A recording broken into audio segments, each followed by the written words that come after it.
Since he and Meghan have been together, Harry has been trapped under her thumb. As Prince Harry makes more veiled digs at his estranged family in another shock interview, royal expert Duncan Larcombe says they aren't to blame, and his unhappiness is something he must work on himself. He's been open about his mental health struggles, following the tragic death of his mother Princess Diana when he was just 12, and more recently about his despair over his wife Meghan Markle's upsetting experiences within the royal family. And Prince Harry shed more light on his emotional suffering on the Armchair Expert podcast with Hollywood actor Dax Shepard. Harry revealed that life in the royal family had been like living in a zoo in a cage, and likened his former life to the Jim Carrey movie The Truman Show, where every second of a man's life is scrutinized, filmed, controlled and broadcast to the watching world. He also insisted that he'd made the shock decision to step away from the royals and move to LA to break the cycle of genetic pain and suffering passed on from his family, suggesting Prince Charles had suffered due to his upbringing by the Queen and his late grandfather Prince Philip, which provoked an angry backlash. One social media user received thousands of likes after posting, "The saddest thing of all seems to be that all of this pain he's inflicting on his family is primarily to have a platform on which to earn money, because what else has he got?" Palace insider Duncan Larcombe, author of Prince Harry, The Inside Story, believes that Harry is no more content now than he was when he was in the UK. He says, "I believe that, despite Harry's insistence that he's happy, he's far from it. I don't think he or Meghan are happy. Content people don't create arguments and criticize people, content people want to make amends.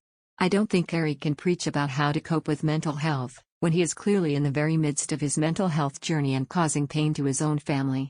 The cause of all his anger and sadness was never the royals, it was the trauma from his mum dying when he was a child. That's where the issue lies. I don't think he'll be truly happy until he works through that. He has now made the royals and the institution his enemies because of that. He's on the warpath."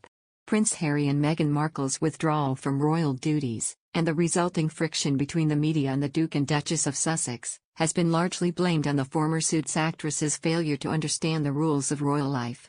But, says Gus Carter, comment editor of the UK's longest established weekly magazine The Spectator, it's really Harry that's to blame.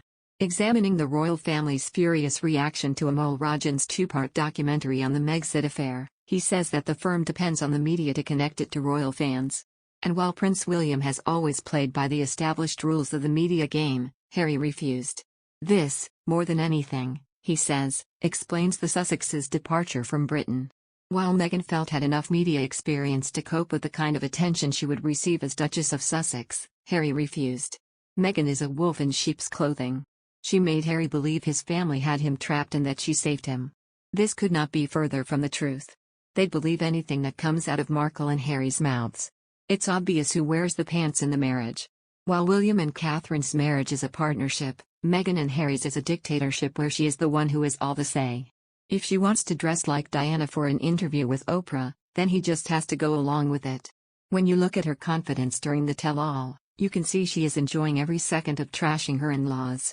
When Harry enters the interview, he looks like he wants to flee and is only there because he has to be.